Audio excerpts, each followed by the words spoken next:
తెలంగాణ బీజేపీలో అధిష్టానం మారిన తర్వాత పలు సంక్లిష్ట పరిస్థితులు చోటు చేసుకుంటున్నాయి. పార్టీ అధ్యక్షుడిగా రామచంద్రరావు నియామకంతో నాయకత్వ పోరు నుంచి పదవుల పంపకాల వరకు అంతర్గతంగా పెద్ద చర్చలు మొదలయ్యాయి.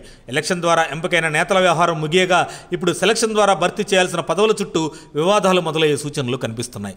రాష్ట్ర బీజేపీ అధ్యక్షుడిగా రామచంద్రరావు ఏకగ్రీవంగా ఎన్నికయ్యారు. ఇప్పటిదాకా జిల్లాల స్థాయిలో నేతలను ఎన్నుకోవడంలో పార్టీ ఎలక్షన్ ప్రక్రియ పూర్తయింది. అయితే నూతన రాష్ట్ర అధ్యక్షుడి ముందు ఇప్పుడు నిజమైన పరీక్ష మొదలవుతుంది.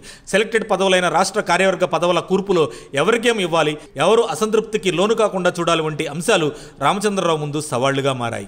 ఈ క్రమంలో ఇప్పటికే కొన్ని కీలక నేతల్లో అసంతృప్తి వ్యక్తమవుతుంది. రాజాసింగ్ పార్టీకి గుడ్ బై చెప్పడం, ఇతర సీనియర్ నాయకులు సైలెంట్ మోడ్కు వెళ్లిపోయారు. ప్రత్యేకించి అధ్యక్ష పదవిపై ఆశలు పెట్టుకున్న ధర్మపురి అరవింద్, ఈటెల రాజేందర్, వెంకటరమణారెడ్డి లాంటి నేతలు రియాక్షన్ లేకుండా ఉండటం ఆందోళన కలిగిస్తుంది. ఇప్పుడు వీరందరినీ ఎలా సమన్వయం చేసుకుంటారన్నది రామచంద్రరావుకు పెద్ద సవాల్గా మారింది.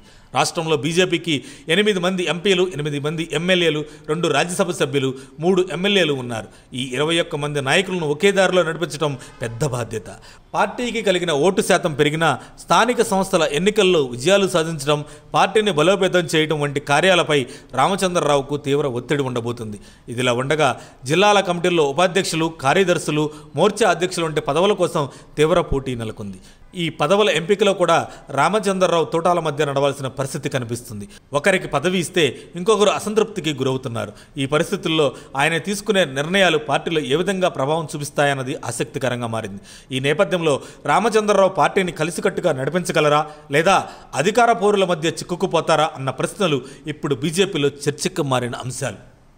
మరిన్ని అప్డేట్స్ కోసం మా కాయ్ టీవీని సబ్స్క్రైబ్ చేసుకోండి. మా వీడియో కనుక మీకు నచ్చినట్లయితే లైక్ చేయండి, షేర్ చేయండి. మీ విలువైన అభిప్రాయాలను కామెంట్ బాక్స్లో తెలియజేయండి.